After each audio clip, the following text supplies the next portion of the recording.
Hello,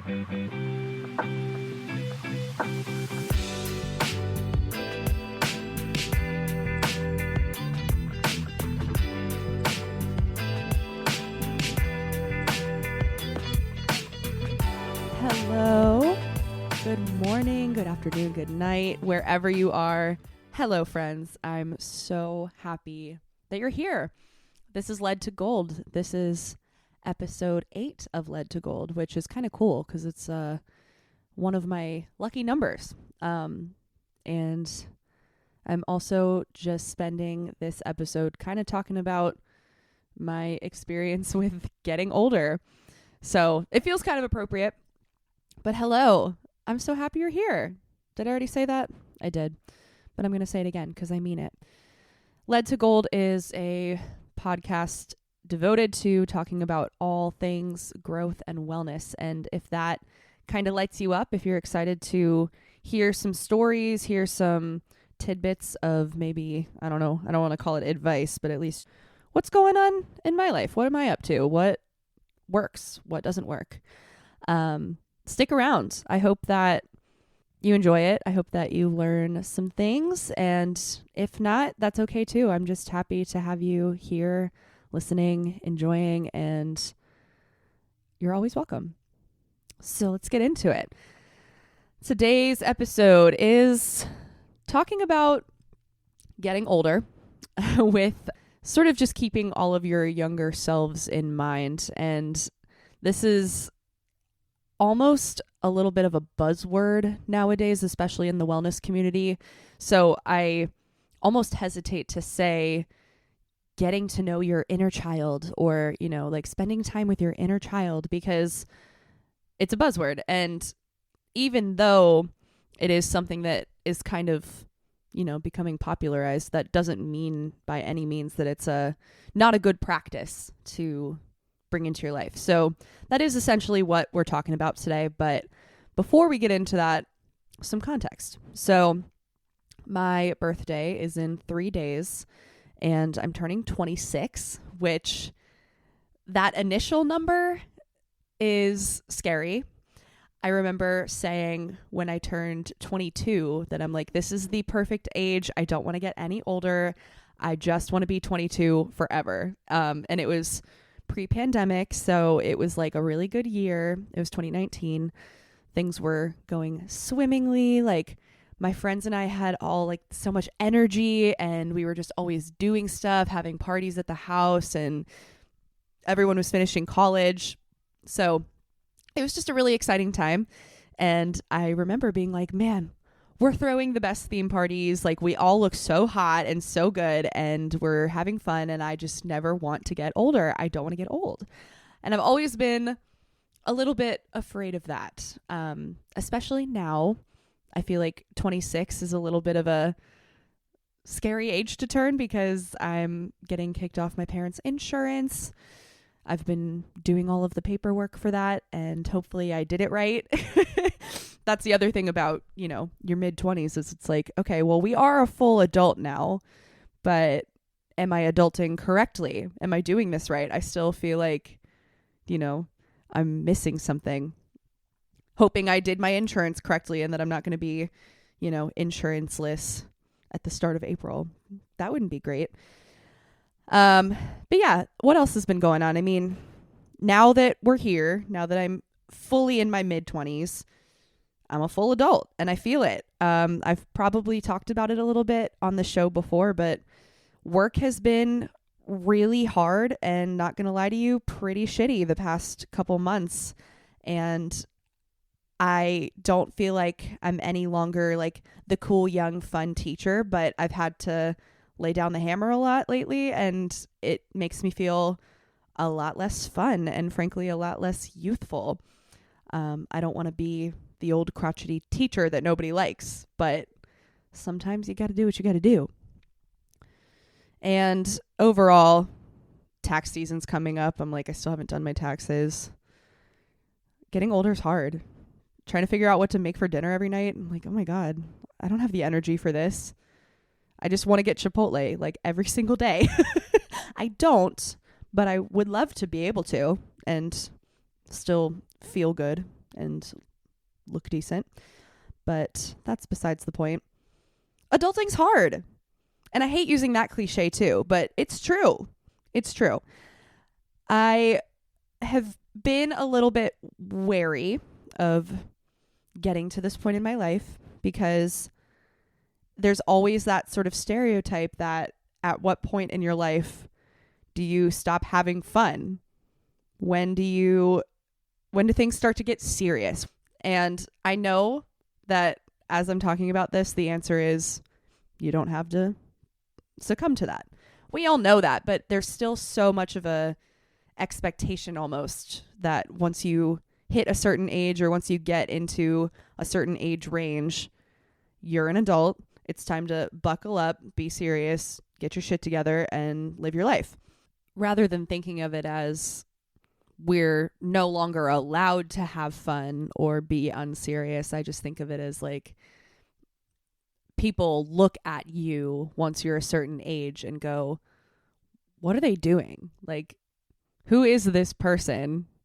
How do they have the audacity to act like a young person, even though they are not young anymore? And don't get me wrong, I know 26 is not that old. Like, I am aware of that. But still, I think about that a lot. At what point do people start to look at you like you shouldn't be living your life to the fullest or having fun? I don't know. Maybe I'm too much in my head about it. And I think it's safe to say that by the mid-20s, we kind of get there. I've had several friends get married recently. I have one friend with a baby on the way. And those are great things, but it's still, in a way, a little spooky because I'm like, oh my God, am I ready to get married? Am I ready to be a parent? One of my friends, Nadia Last, you should listen to her podcast, by the way. It's The Current. I'll link it in the show notes for you. But she gave me a reading a couple months ago, and that was sort of the theme that came up was like, it looks like you might be in a stage of life where you are starting to prepare for being a mother. And that scared me. I was like, oh God, I am? No thanks. But in all seriousness, lots to think about. Just lots to think about. We're getting to that point in life now. I talked about this in episode 2 of the podcast, but something that I've been doing this year so far in 2023 is kind of keeping a checklist of all of the tasks that I want to achieve every day. And I am going to dip into that for a second in this conversation just because I did tell you guys I would give you a little bit of an update on how we're doing with that. So the 75 soft, if you haven't listened to that episode or if you just need a little refresher, it's a sort of like goal keeping exercise in which you write down things that you want to do every day. And then you check them off. Either you did the thing or you did not do the thing. So some examples of this, there's a traditional way to do the 75 soft where the things are already written out for you. But I have written out my own. And the first time I did this, I did it with a group of friends and we kind of just wrote out our own goals. So an example of some of mine would be to drink 3 liters of water a day, which admittedly I hardly did. That was way harder than I thought it was going to be. But also things like no snoozing, like when my alarm goes off, I just get right up. Also not super great, but I did do better than before. And I am actually now starting to wake up on time when I want to. And I'm not late to work as much anymore, which is a great thing. What else do I have on here? Some things that went really, really well were packing lunch for myself and meal prepping on Sundays so that I just had 5 lunches to take to school every week or every day. And that was amazing because I'm spending a lot less money on food. The beginning of the 75 soft was in the middle of winter. One of my goals was to get outside every single day for at least, let's say like 10 minutes or something. In the beginning, that was actually really bad because it's cold. I live in Virginia, so it was freezing. But towards the end, I was able to do that pretty much every day, and that felt great. No nail biting. I'm doing great with that. What else is on here? Some of the ones that I did not do as well as I had hoped I would were like drinking water was the one that I said. Spending less than an hour a day on social media, that was pretty hard. I was better at it in the beginning, but then that kind of slipped. And also, surprisingly, journaling.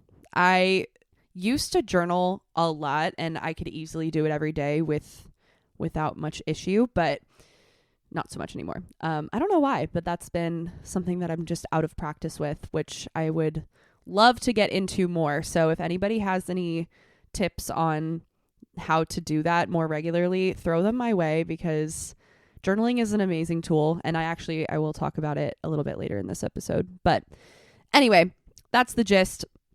Overall, the 75 soft went very well, I would say, because for one, I actually have stuck with it. I think I have 2 days left, or maybe just one. I think I just have 1 day left in it. But it's gone very well, and I did it through the whole thing. Most of my boxes were checked, but the ones that I just told you, maybe not so much, but we're just going to continue to work on those outside of the 75 soft routine, and that's okay. Back to the main idea. That was a little bit of a derailment, but all of these things have been very like front and center in my mind, just like being an adult, doing what I need to do, paying my taxes, signing up for insurance, like going to these doctor's appointments. And I've gotten used to having to do that. But what I don't want to lose sight of in having to, be responsible more and more and pay for more and more of my own stuff, you know how it goes. I don't want to lose sight of my innocence and my fun and my inner child, to use that cliche, that buzzword, but it's true. One thing that I found myself doing today, and I just kind of had to stop and take a minute to appreciate it, was I have a front garden bed, and I was just sitting out there in my PJs without shoes on, and I was picking out rocks from the mulch, because when my grandmother lived in this house, it was sort of like a rock garden, and we were never able to get them all out. Anyway, I was sitting there just one by one, picking up these little rocks and feeling the sun on my face. I'm barefoot. I'm just observing the ground and the soil and any bugs that were coming by. It's finally springtime, so things are feeling a little bit more alive. And I just noticed that was the exact kind of thing that 5-year-old me would love to do. And I also had a thought. I was like, man, I just wish that like when my parents needed yard work done, they just would have had me go do little tasks like that. And maybe they did. Maybe I just don't remember. But that kind of thing, as mundane as it sounds, feels so nurturing to me. And then a couple minutes later, I just started a vermicompost bin, which I'm so excited about. I went in the backyard and turned the soil and the compost in there and just got a handful of wriggly little worms. And same kind of thing. I was just like, wow, like my 7-year-old self is loving this right now. Like I could just feel her coming out. She was just like, yay, worms. I love touching worms. When I was a kid, I was always in my parents' garden, and there was this big mound of dirt just perpetually there.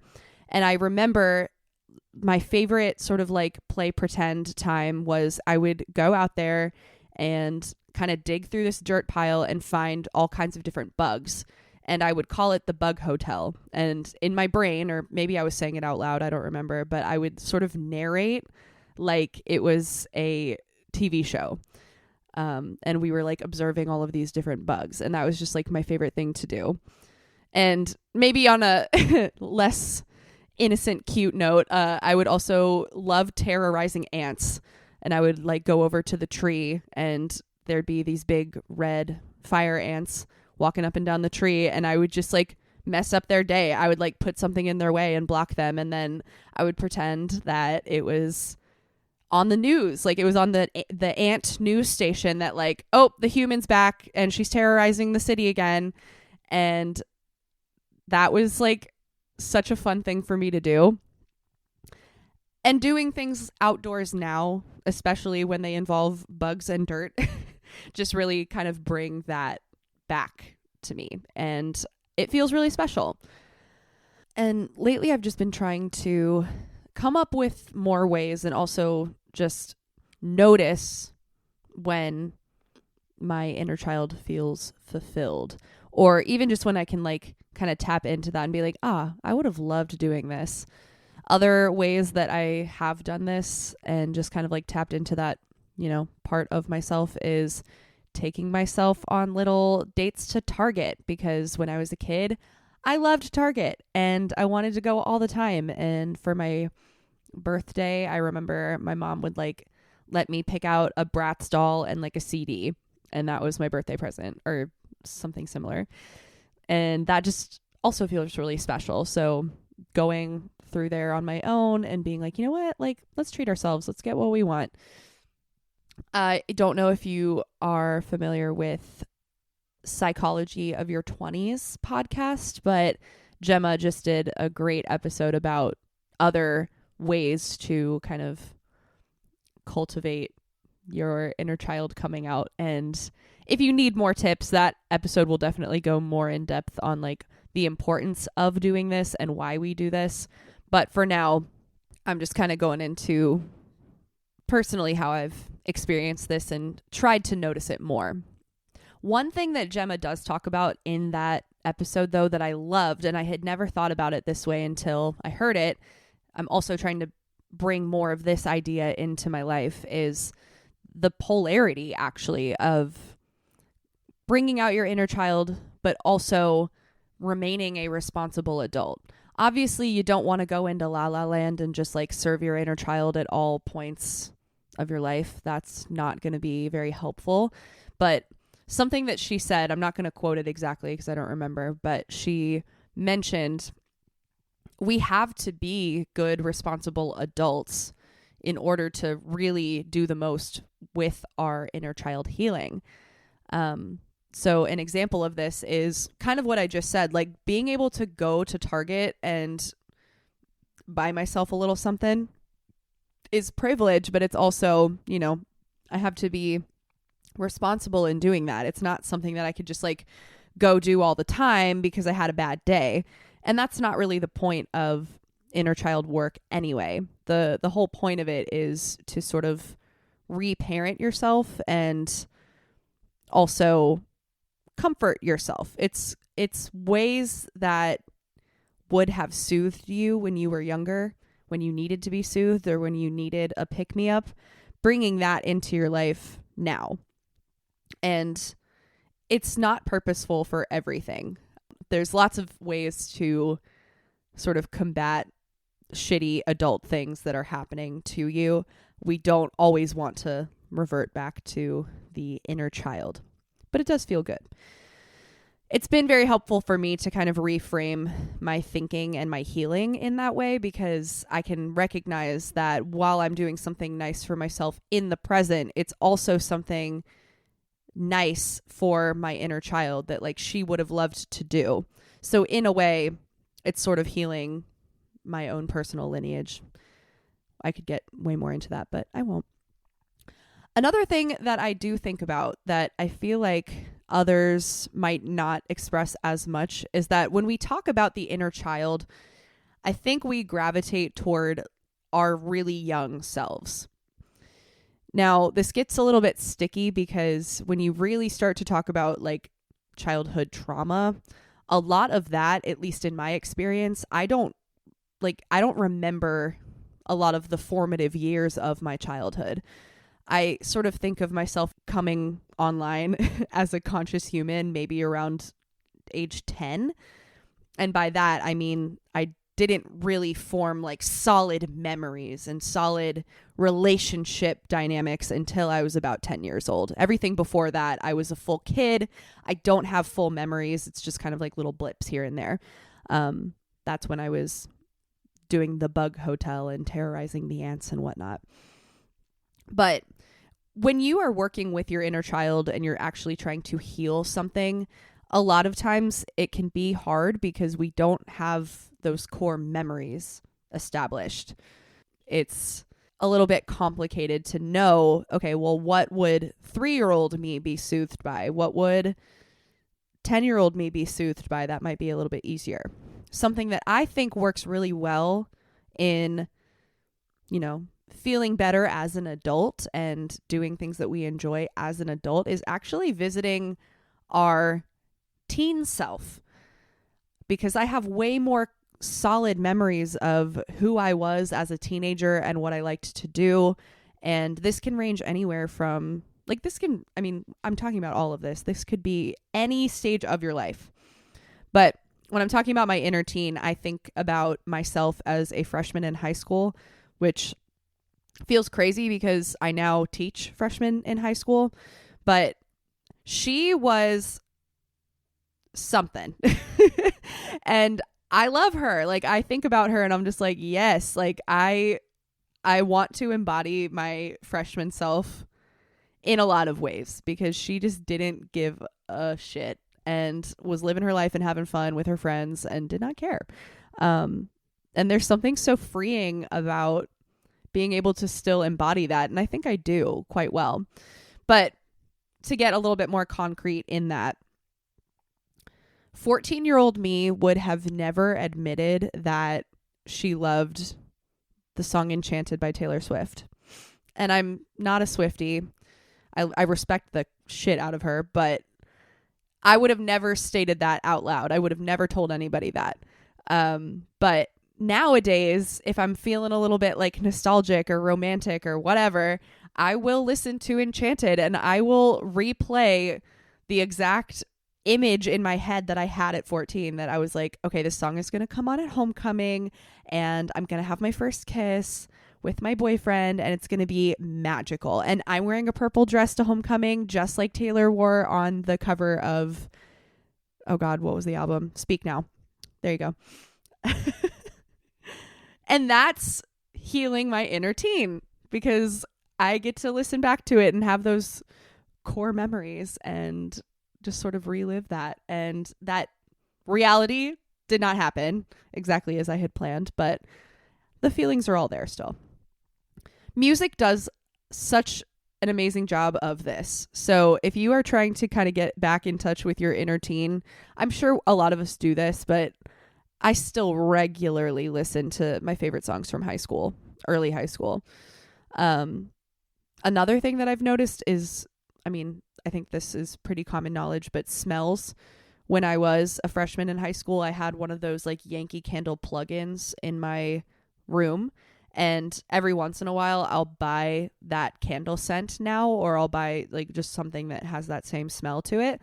And that brings me right back too. And it's kind of insane how immediate the change is. And it just brings me right back to 2011. And it's a wild ride. Anyway, all of this to say, as we get older, keeping in touch with our younger selves, I think, really does provide a lot of nourishment. And when adulthood bogs us down and just kind of doesn't feel so great, as many things in my life are currently, not to say my life is not good. I'm having a great time. I'm just stressed. When the stress gets to you, this I have found is a really great way to kind of come back to center. And that's something that I've been trying to work on just in the past few weeks, really, with amidst all of the stress and all of the grading and all of the work drama and all of the student drama, being able to actually come back to myself and be like, what do I need right now? Yet again, I talk about presence so much on the show, but this is really just presence at its core. I don't know if what I'm about to say would even be considered inner child healing, but something that I did not do a whole lot of as a kid, because we're really not taught it, is feeling my feelings. Something that I'm trying to do now is get better at that. And in a way, it sort of heals the inner child, because I feel like it's something that would have served me, but I didn't have the practice to do at the time. I'll give an example. So I've probably talked about this a little bit as well, but when I have a really crappy day at work and I'm stressed and I'm angry, I have been practicing screaming in my car.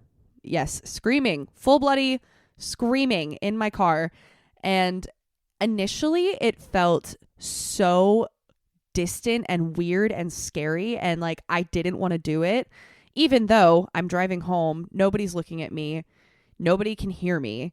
But just the act of actually letting out a full scream was so foreign.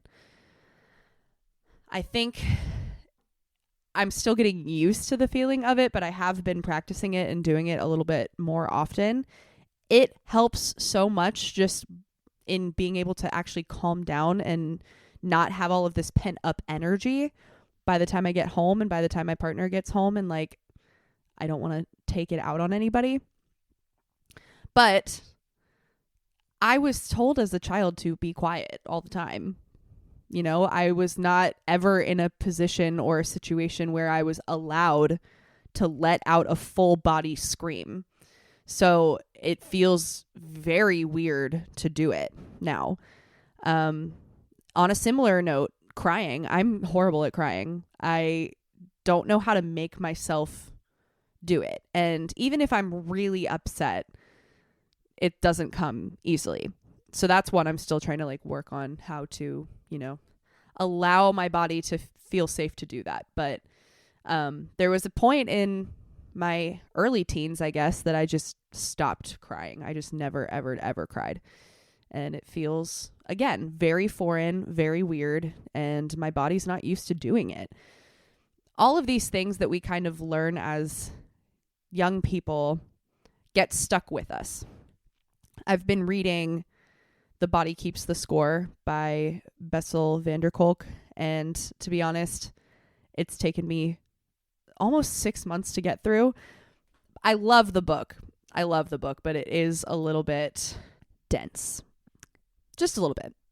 It's a great read, though. I'm still working on it, and throughout reading it, I have learned so much, not just about trauma itself, but my own relationship with trauma. And I'm, you know, I knew that I had a great childhood growing up, but it's almost affirming to read this and know that like I was very loved, I was very safe, and yet there are still these really interesting things that my body has learned that are very, very hard to unlearn. And from somebody like me who had a pretty stable upbringing and a pretty good relationship with my parents and my family overall, still having these patterns, I can't imagine what it's like for many other people who had it worse. One thing that I really enjoyed from this book, I wanted to read a couple of passages while we're talking about this, but ignoring our emotions or ignoring things from our past that we just don't want to think about, or that we don't want to deal with, or that we don't feel that we have the ability to deal with, can cause a lot of physical problems. So there's this one part from the chapter called Losing Your Body, Losing Yourself that I wanted to read. It says, "The more people try to push away and ignore internal warning signs, the more likely they are to take over and leave them bewildered, confused, and ashamed. People who cannot comfortably notice what's going on inside become vulnerable to respond to any sensory shift, either by shutting down or going into a panic. They develop a fear of fear itself. We now know that panic systems are maintained largely because the individual develops a fear of the bodily sensations associated with panic attacks. The attack may be triggered by something he or she knows is irrational, but fear of the sensations keeps them escalating into a full body emergency. Scared stiff and frozen in fear, collapsing and going numb, describe precisely what terror and trauma feel like. They are its visceral foundation. The experience of fear derives from primitive responses to threat where escape is thwarted in some way. People's lives will be held hostage to fear until that visceral experience changes.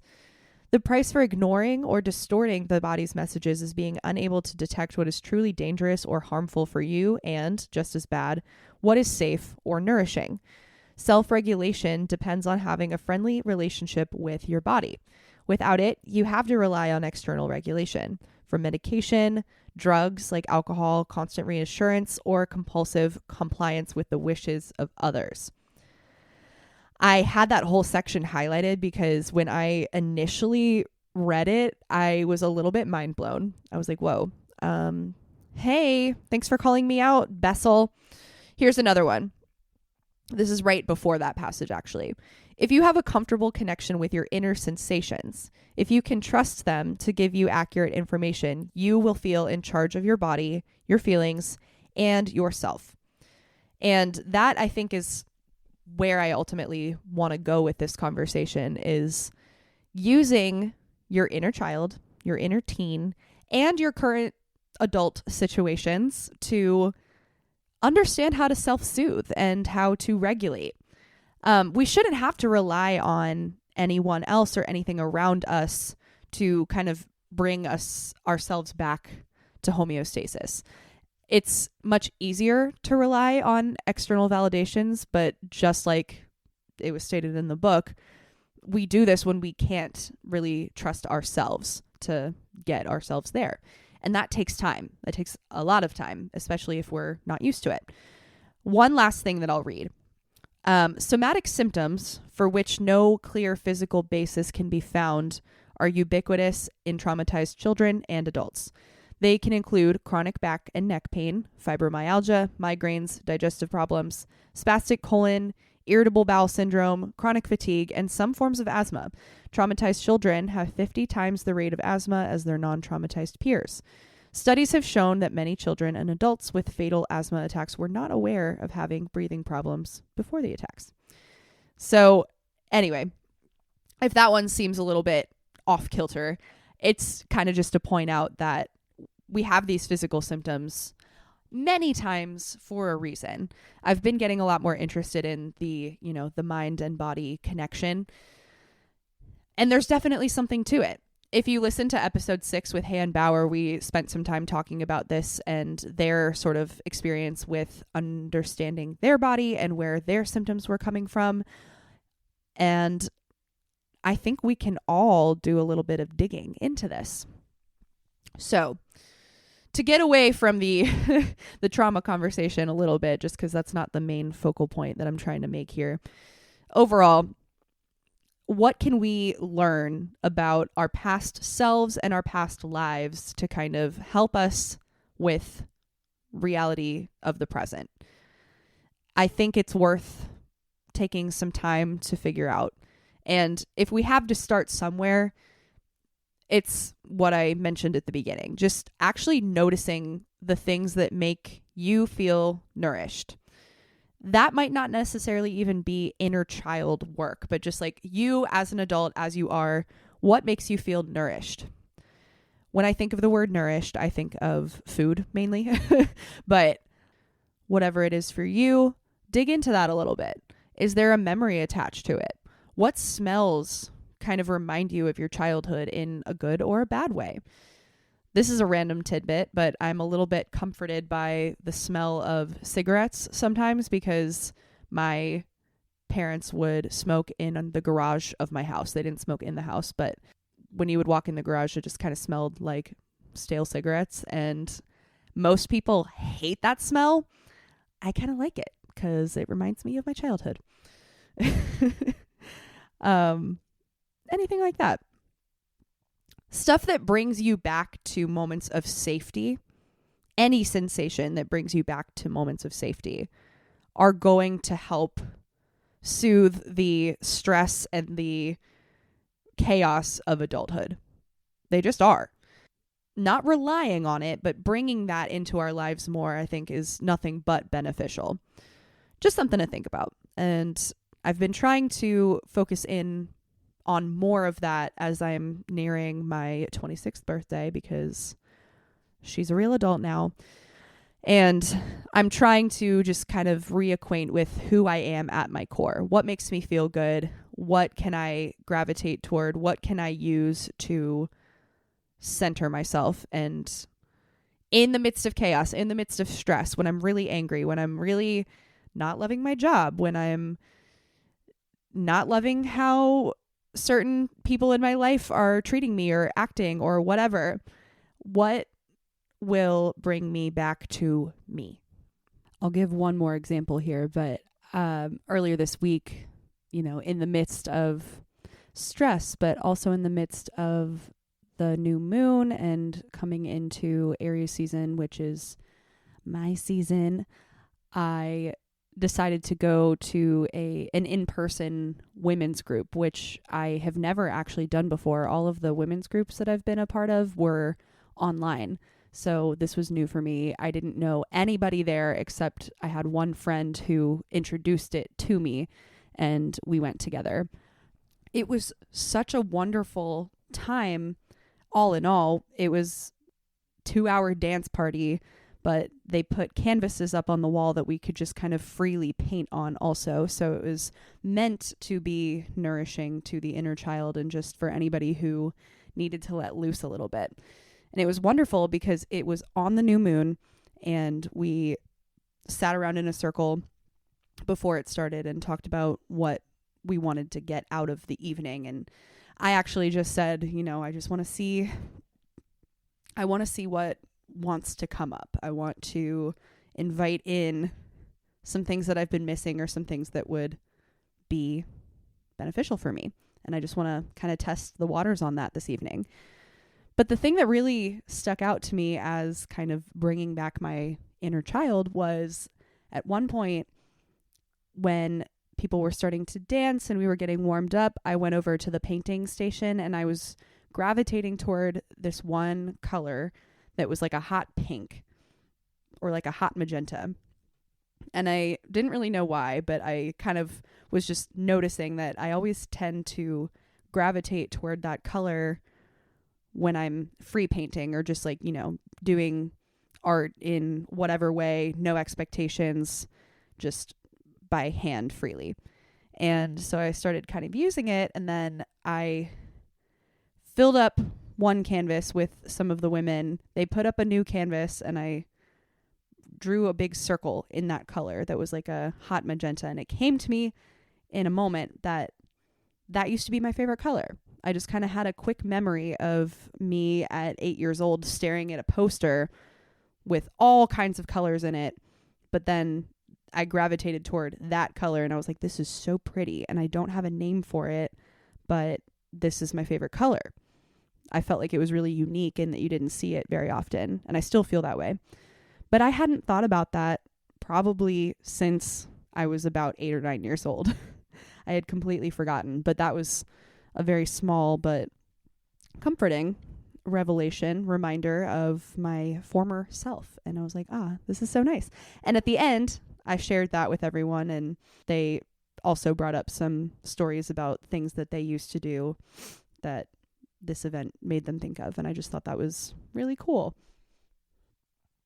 This is a good lesson, not just for like birthday season, but also Aries season, because this is the astrological season of yourself. Like, it's kind of all about you right now. Don't feel guilty for that. Dig into it a little bit. It is fine. It is going to improve your life and everyone's life around you. Okay, I think that's really all I have for today as far as conversation. But as per usual, we're going to finish up with a little card pull from We're Not Really Strangers, the Healing Pack Edition. And if you guys have listened to previous episodes, you know that these are always so spot on to whatever we've been talking about. So let's see if this one is too. Okay, I just poured it out. I'm going to pick a random one. Okay. Ooh, interesting. What has been the worst thing for your mental health lately that's within your control to change? Again, what's been the worst thing for your mental health lately that's within your control to change? I would say I'm going to actually get a little bit in depth on this one. Because this relates in a lot of ways to some kind of like inner child healing, or just like patterns from my past that I want to continue working on. But I feel like I have experienced a lot of almost abandonment wound type issues with friendships throughout my life. I can remember several times when I was a child, pretty young, that I would have a best friend, but maybe we fought a lot and then would stop talking to each other for a couple weeks and then make up and then whatever. Or I also feel like I've had a lot of experiences with friendships that have just dropped out of nowhere. And that has left some major woundage.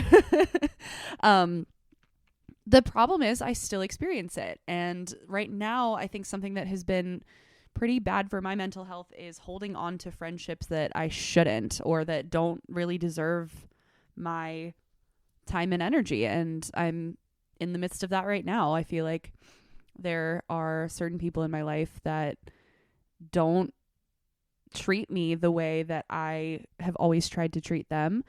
And even though I love them, they're not really there for me. But I still hold on. So that is something that is not great. I have an extremely, extremely difficult time letting friendships die. I just kind of want to like hold on to everybody that comes into my life and means a lot to me. And it's really hard and it's really sad. And like I was talking about earlier, it's very hard for me to get my anger and my sadness out about that. So that is something that I do have the ability to change. As difficult as it is, I know that it's time to cut off some friendships that haven't been really doing much for me.